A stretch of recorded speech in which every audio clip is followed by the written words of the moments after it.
అందులో tea daddy అని చెప్పాడు. పడదు చూసారా, చూడండి నీళ్ళు మొత్తం బ్రిడ్జి అంతా ఊగిపోతుంది. అమ్మ బాబాయ్ భయం వేస్తుంది. ఈ నీళ్ళని చూస్తూ ఉంటే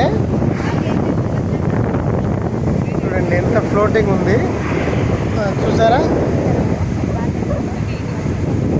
ఇక్కడ అంతే లేదు అసలు, గోదావరికి అయితే అంత ఎక్కడ లేనే లేదు చూసారా. మొత్తం ఇలా వెళ్ళిపోతూ ఉంటుంది వాటర్. చూడండి అక్కడ పడవలు. సో పడవలు ఇంత లాంగ్ నుంచి క్యాచ్ చేయదన్నమాట. ఇక ఇక్కడ చూస్తూ ఉన్నా, సరే జూమ్ చేస్తున్నాను. పడవ కనిపిస్తుందా చూద్దాం, కనిపిస్తా లేదా జస్ట్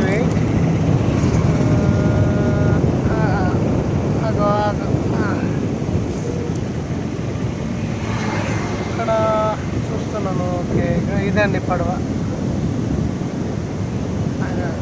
ఉగాది పడవ అనమాట. సో మీకు చూపించడానికి ప్లేస్ కూడా రామాలయం. ఇగో ఇది రామాలయం,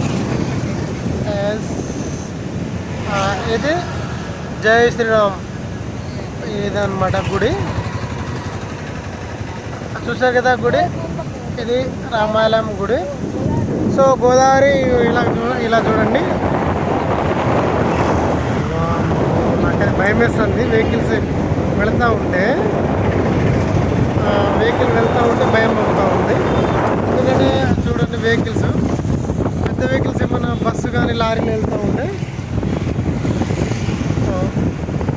పెద్ద వెహికల్స్ వెళ్తే భయం వేస్తుంది. అసలు ఎక్కడ దీనికి అంతు లేదు గోదావరికి అయితే.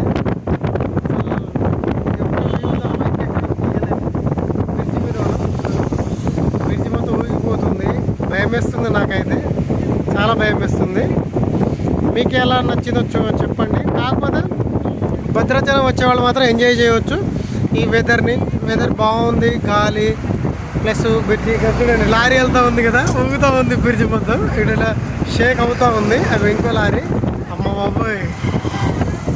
సో నేను రామేశ్వరం వెళ్ళినప్పుడు బ్రిడ్జి మీద ఇలాగే మస్తు భయమైంది. చూడండి నాకైతే నచ్చింది. సో రామాలయం ఇదంతా భద్రాచలం చాలా బాగుంది, పీస్ఫుల్ ఏరియా. సో మీకేం నచ్చిందో చెప్పండి, కామెంట్ ఏమైనా ఉంటే పెట్టండి ఫ్రెండ్స్. ఎందుకంటే కామెంట్ ఎందుకు పెట్టమంటున్నారంటే ఒక్కొక్కరు ఒక్కొక్క థాట్స్ ఉంటుంది కదా, మీ థాట్స్ కూడా కావాలి. Thank you so much. జై హింద్, జై శ్రీరామ్. గోదావరి అయితే చాలా బాగుంది.